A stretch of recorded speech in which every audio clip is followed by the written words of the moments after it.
I'd like to start this morning with a quote from Dorothy Day, the co-founder of the Catholic Worker Movement. "If I have achieved anything in my life, it is because I have not been embarrassed to talk about God." Our gospel selections over the last few weeks have centered on discipleship. How should we behave? What should we do if we say we follow Jesus? We have been told about the urgency of Jesus' message that the reign of God is near and that nothing is to distract his followers from that reality. No time to bury the dead, no time to say goodbye. Last week, we heard the parable of the Good Samaritan and our duty to care for our neighbors, who are all people we encounter. Today's gospel raises the question of what is hospitality and how do we practice it? Growing up in an Irish Catholic family, hospitality was important. After all, we are the culture of 100,000 welcomes, Céad Míle Fáilte. And growing up in Belmar, 3 blocks from the ocean, made our family home a destination, especially in the summer and in March for the annual Belmar St. Patrick's Day Parade. Our family was intergenerational. My paternal grandmother lived with us. Extended family lived in the neighborhood. So families stopping in to chat over a cup of tea was the norm. And as our house had a finished basement with a bar, we were the location for big family parties. The styles of Martha and Mary were played out in how my mother and grandmother exemplified hospitality. When it came to having guests, their styles contrasted sharply. Mom had an open door policy. Stop in anytime. Her attitude was if you dropped in unannounced, you were welcome to whatever was around. You were coming to see the people, not the house. There was always something that could be thrown together and served. A formal party was a buffet set up in the basement with people chatting and mingling.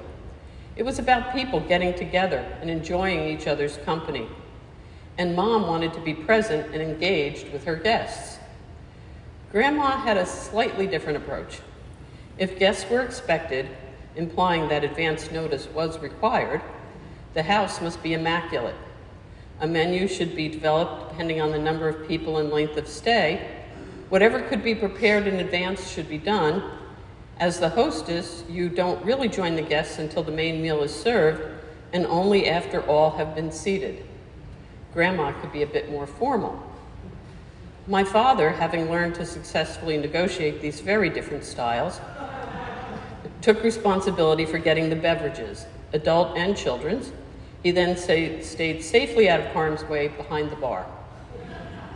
Today's gospel teaches us about hospitality by recounting the story of Jesus' visit to the home of Martha and Mary. Jesus comes to their house in Bethany.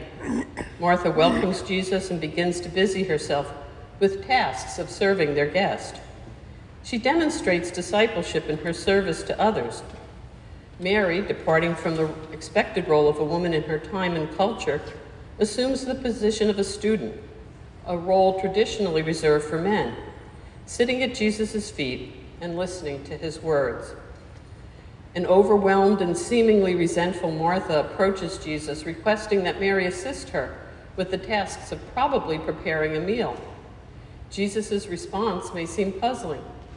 He tells Martha that Mary has chosen more wisely, the better part, as Mary recognizes that there is need of only one thing.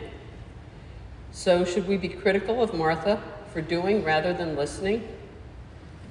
Hospitality was extremely important in Jesus' time. Ancient Palestine could be a dangerous place due to a harsh climate, the threat of attack by robbers, as we heard in last week's gospel, and for observant Jews being able to adhere to the sanitary laws around meal preparation. So having a destination which assured a warm welcome was important to travelers.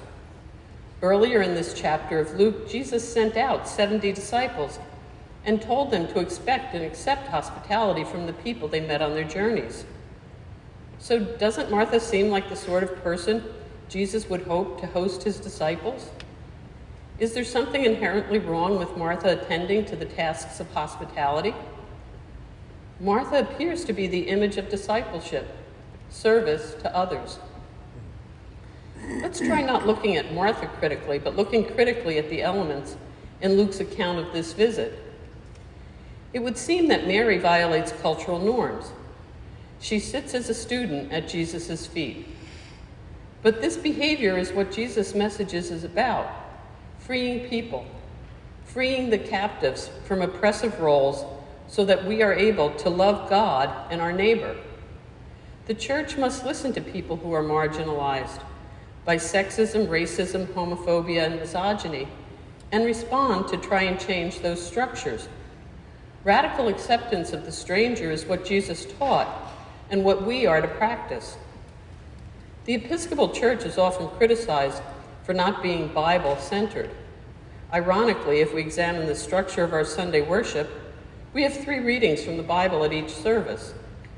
Our readings come from the lectionary, which is divided into 3-year cycles, so that we cover all 4 Gospels.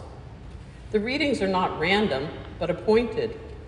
So the sequence of the parable of the Good Samaritan, which we heard last Sunday, and today's account of Martha and Mary should be considered as purposeful. The texts need to be understood together. In examining both accounts, we can see love in action.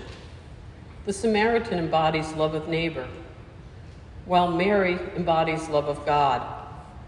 By the cultural standards of their time, however, both would have been seen as socially unacceptable for who they were and how they behaved.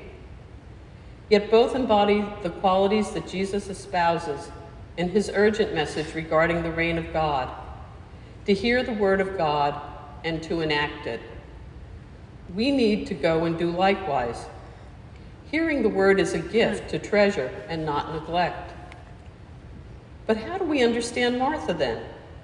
In Luke's gospel, Lazarus, identified in John's gospel as Martha and Mary's brother, is not mentioned here. Therefore, Martha welcoming Jesus into her home breaks social conventions also.